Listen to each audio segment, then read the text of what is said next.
बिस्मिल्लाहिर्रहमानिर्रहीम, अस्सलाम वालेकुम नाज़रीन। सिंगल रुकनी रिपोर्टर्स बेंच आपके सामने हाजिर है। नाज़रीन, इमरान खान साहब के हवाले से आज का दिन बड़ा अहम था और कहा जा रहा था कि हुकूमत ने कमिटमेंट कर ली है और बैरिस्टर गौहर ने बयान भी दिया था कि हमने एहतजाज कॉल ऑफ कर दिया है कि इमरान खान साहब की उनके ज़ाती मौलिज के साथ उनका चेकअप करवाया जाएगा और साथ पिम्स के जो सरकारी डॉक्टर हैं वो भी मौजूद होंगे, ताकि एक गैर मुतनाज़ किस्म की या एक मुतफ़िका सा लायामल सामने आ जाए और पता चल जाए कि खान साहब खैरियत से हैं, कोई इशू नहीं है, कोई मसला नहीं है।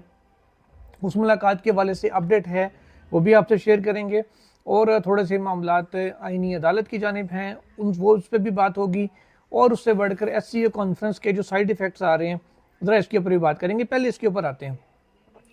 नाज़रीन, इस वक्त पिंडी इस्लामाबाद में ऑलमोस्ट हर चीज़ बंद है, सिर्फ लोगों के मुंह खुले रह गए हैं। वो जिस किस्म के इंतजाम किए गए खाली मुँह ही खुले रह गए लोगों के, बाकी सब कुछ बंद कर दिया गया। आप अंदाज़ा लगाएं कि I-10-1 सेक्टर जिसका कोई ताल्लुक नहीं है SCO के साथ और उसको बंद किया गया है। आप IJP रोड से I-10 में इंटर नहीं हो सकते। आप इवन के सब्जी मंडी में I-11 इंटर नहीं हो सकते, जो सब्जी मंडी रोड है। अब पता नहीं मंडी में कौन सी SCO कॉन्फ्रेंस हो रही है, ये बात मेरी समझ से बाहर आ रहा है कि आपने सब्जी मंडी क्यों बंद की हुई है इस्लामाबाद की। अच्छा, उसके अलावा आप थोड़ा सा आगे आएँ तो I-9 का एरिया है, I-10-4 है, ये एरियाज बंद किए हुए हैं। डबल रोड 9th एवेन्यू का जो एरिया है उसको बंद किया गया है, पिंडी बंद किया गया है और I-8 मरकज़ समेत तमाम जो ऑलमोस्ट कारोबारी मराकज़ भी हैं उन सारों को बंद किया गया। मुझे समझ नहीं आ रहा कि SCO कॉन्फ्रेंस तो कन्वेंशन सेंटर में हो रही है या फिर रेड जोन के एरियाज़ में उनकी मूवमेंट सारी हो रही है। अगर किसी VVIP की मूवमेंट होती भी है, लेट से कोई वक्त एयरपोर्ट से आ रहा है, उस दौरान आप चलें आधा घंटा 1 घंटा उस रोड को बंद कर दें, समझ आती है। ज़्यादातर जो सरबराहान मुमलिकत हैं उनकी मूवमेंट्स हो रही हैं सारी नूर खान एयरबेस से, जो पुराना इस्लामाबाद एयरपोर्ट था वहाँ से। जब आप देखें उस रास्ते को अगर बंद किए नहीं चले 2-3 घंटे के लिए, 4 घंटे के लिए, समझ आती है कि मूवमेंट्स कंसेक्यूटिवली हो रही है, वो रास्ता बंद समझ आता है। बाकी सारे एरियाज़ क्यों बंद है, मंडी क्यों बंद है, मुझे समझ नहीं आ रही। काशिफ चौधरी साहब जो अंजुमन ताजरान के सदर हैं, उनका काफ़ी लेट नाइट मैसेज आया हुआ था मुझे। जब मैंने देखा तो उन्होंने अपने ताजिर बरादरी से अपील की थी कि जी हमें लेट नाइट बताया गया इंतज़ामिया की जानिब से कि जो कारोबारी मराकज़ कल खुले थे आज उनको भी बंद करने का कहा गया। अब जिस अंदाज में रास्ते बंद किए गए, मेरा ख्याल है कोई जो चीज़ भी हो कि जी SCO के नाम पे ये नहीं करना, SCO के नाम पे वो नहीं करना, एहतजाज नहीं करना जी, SCO हो रही है, चलें ठीक है फ़ाइन, एहतजाज से एक मामला डिफरेंट है। वैसे तो UN में सारी दुनिया के सरबराहान आके UN जनरल असम्बली में खिताब करते हैं, UN की बिल्डिंग के बाहर एहतजाज हो रहा होता है, लेकिन फ़ाइन पाकिस्तान में मसला ही और है, मान लेते हैं जी पाकिस्तान में एहतजाज नहीं करना चाहिए, उससे बाहर निकलें। वो आपने पब्लिक की मूवमेंट बंद कर दी है कि यार वो बंदा I-10 से I-1 से I-10-2 नहीं जा सकता और खेबान से निकल के आप I-10-1 में इंटर नहीं हो सकते। आप IJP रोड पे इंटर हो सकते हैं, वहाँ से एग्जिट के लिए आपको रास्ता नहीं मिलेगा, वो हर तरफ से आपने रास्ता बंद किया हुआ है। पिंडी में एंट्री आपकी हो सकती है, इस्लामाबाद में आप इंटर नहीं हो सकते। तो आई डोंट नो ये पता नहीं, बस अब मैं अर्ज़ाए मजाक अपने दोस्तों से बात कर रहा था, अपने कोलीग के साथ, कि बस ये छोड़ें, क्या मैं मिसाल दूँ अब थोड़ा सा वो मामला ख़राब हो जाएगा। अच्छा, आगे आते हैं जनाब। ये अच्छा, वो मज़े की बात कि एयरपोर्ट से जाने वाले रास्ते बंद हैं। मेरे पास एक वीडियो भी आई हुई है, हमारे एक दोस्त है उन्होंने भेजी वहाँ से, कि जिनकी फ़्लाइट थी लोगों की, इवन कि जब PTI का एहतजाज था यहाँ पे शेलिंग हो रही थी, उस वक्त भी कंटेनर की एक साइड तक जाने की इजाज़त थी, वहाँ से उतर के लोग फिर आगे टैक्सी या बाइक या जो भी अवेलेबल होता था वो करा के एयरपोर्ट तक जाते थे। उस तक भी फ़्लाइट्स वगैरह सिस्टम मुतासिर नहीं हुआ था, लेकिन आज फ़्लाइट ऑपरेशन भी बुरे तरीके से मुतासर है। क्यों? SCO चल रही है, मियाँ बीवी ने आपस में हंस के बात भी नहीं करनी, SCO चल रही है, इससे ज़्यादा नहीं बोलूँगा।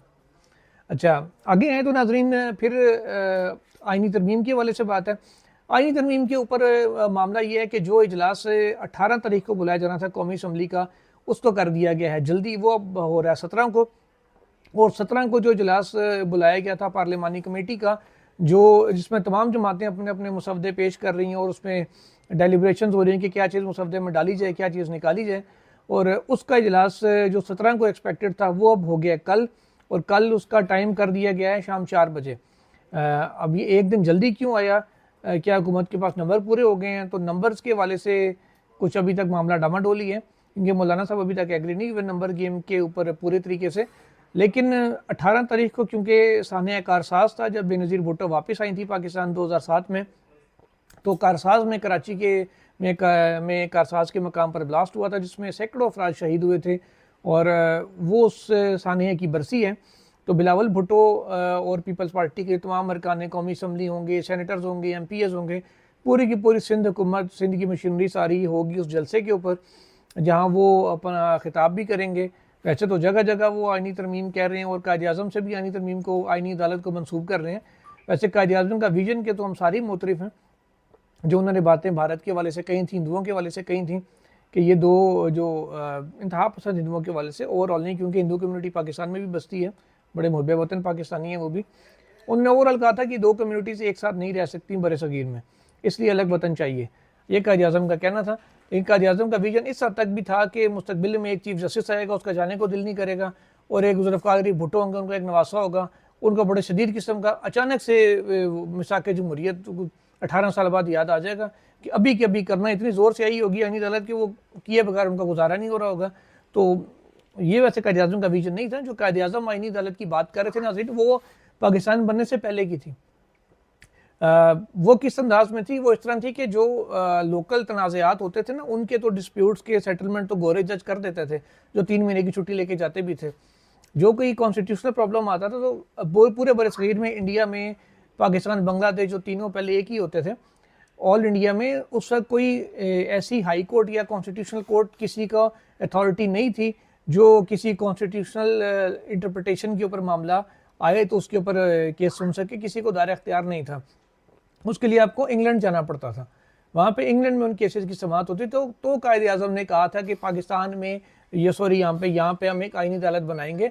उन्होंने ये नहीं कहा था कि जब आइनी अदालत, मुल्क में ऑलरेडी 5 हाई कोर्ट्स आइनी हैं, एक सुप्रीम कोर्ट आइनी है, फेडरल शरीयत कोर्ट आइनी है, 7 आइनी अदालतें मौजूद हैं, उसके बावजूद अभी आपने 8वीं आइनी अदालत बनानी है सिर्फ वो चंद केसेस के लिए कि हमारा जो इक़्तिदार है वो चलता रहे।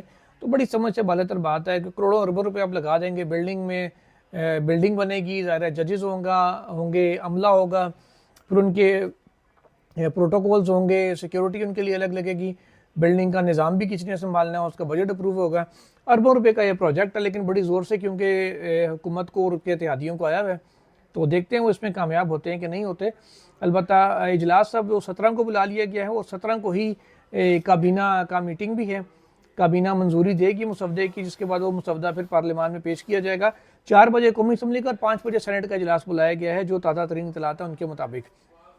लेट्स सी उसका एजेंडा जब जारी होगा, 17 को उसका एजेंडा शाम को जारी हो जाएगा, 16 को ही, या फिर उसमें अमेंडमेंट भी हो सकती है इजलास शुरू होने से पहले तक। तो उस एजेंडे के अंदर आनी तरमीम आती है या नहीं आती, ये इंटरेस्टिंग खेल है। और PTI के कुछ 3 सेनेटर्स के वाले से बताया जा रहा है कि वो दाएं बाएं हुए हैं, और कुछ लोग कह रहे हैं कि वापस आ गए हैं, कुछ कह रहे हैं अभी तक डामाडोली है। इन सारी चीज़ों के ऊपर अभी तक कोई भी चीज़ ऐसी नहीं है जिसको हतमी करार दिया जा सके। लेकिन अगर गवर्नमेंट के कॉन्फिडेंस की बात करें, वो तो पिछले महीने भी हमने देखा था, उन्होंने इजलास बुला लिया था और तब भी दावा किया जा रहा था नंबर पूरे, लेकिन एंड में ख्वाजा आसिफ ने कहा नंबर पूरे नहीं है, इसलिए तकारीर तो हुई लेकिन तरमीम पेश नहीं हो सकी थी। अब आते हैं असल खबर की जानिब के खान साहब से मुलाकात की। नाज़रीन, डॉक्टर आसिम जो खान साहब के ज़ाती मौलिज हैं और शौकत खानम से जिनका ताल्लुक़ है, वो आज हमारे ज़राए ये बता रहे हैं कि 1:30 बजे दिन को वो अडियाला जेल पहुँच गए थे और उन्होंने 1:30 बजे आके इमरान खान साहब से मुलाकात की रिक्वेस्ट की अडियाला जेल इंतज़ामिया को। उन्होंने बताया कि इस तरीके से उनकी कोई गवर्नमेंट की जो बात हुई थी, जिसके बाद उनको कहा गया था कि वो आगे खान साहब से मिलेंगे और गालिबन उनको सरकारी डॉक्टर्स भी साथ होंगे। और ज़राए ये बताते हैं कि 1:30 बजे वो वहाँ पहुँचे, उन्होंने इंतज़ामिया से बात की, जेल इंतज़ामिया से, और 5 बजे तक मीन्स के कुछ 3.5 घंटे वो वहाँ पर बैठे रहे, मौजूद रहे, और 5 बजे तक उनको जेल इंतज़ामिया ने मुलाकात की इजाज़त नहीं दी। बाज़ ज़राए ये भी बता रहे हैं कि जेल इंतज़ामिया उनको ये कहती थी कि आप अपना जो शौकत खानम का कार्ड है, जो एक ऑफिस कार्ड होता है, वो हमें दिखा दें।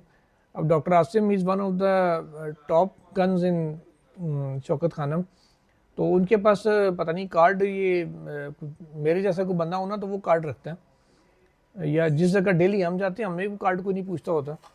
तो जब एक चीज़ गवर्नमेंट के साथ डील एक तयशुदा थी कि ये होना है, तो उसके बाद एक कार्ड की पाबंदी पता नहीं लगाई भी है कि नहीं, अगर लगाई है तो बड़े मेरा ख्याल है भोंडी किस्म की पाबंदी है।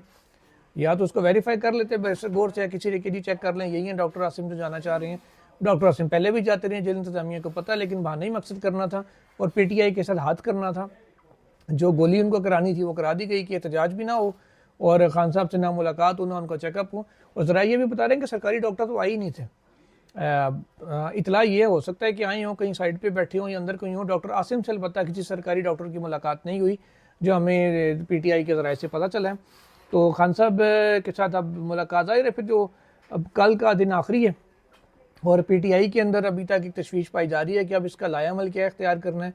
अब अचानक से हंगामी तौर पर कल एहतजाज की कॉल भी नहीं दी जा सकती, और क्योंकि कल सारे सरबराहान मुमलिकत यहाँ पे होंगे और जब आपस में मुशावरत होगी उसके बाद लायामल तैयार किया जाएगा, तो फिर मेरा ख्याल है ये कॉन्फ्रेंस और 16 कल गुजर जाएगी, 17 फिर वो वैसी 17 से चीज़ें मामूल पे आना शुरू हो जानी है, और 18 को वैसी मुलाकात की पाबंदी ख़त्म हो जानी है, 19 को मुकदमे की समात होनी, सारी चीज़ें फिर 19 तक ही सामने आ जाएंगी कि क्या होना है और क्या नहीं होना। अलबत्ता पीटीआई ने जो हुकूमत पर एतमाद किया था, हुकूमत ने एक बार फिर उस एतमाद को ठीक ठाक किस्म का ठेस पहुँचाया है। तो मेरा ख्याल है दोबारा अब जब इस किस्म की कमिटमेंट की मोहसिन नकवी साहब के लेवल पे होगी तो शायद उसको फिर ऑनर करना मुश्किल होगा पीटीआई के लिए भी और बाकी जमातों के लिए भी, क्योंकि इस अंदाज में जब एक बार आप कमिट कर लें और फिर उसको पूरा ना करें, गोली करा दें, तो दूसरी दफ़ा एतबार करना मुश्किल होता है। तो अब अभी तक के लिए इतना ही नाज़रीन, फिर इंशाल्लाह कल मज़ीद खबरों के साथ हाजिर होंगे। टिल देन अल्लाह हाफिज़।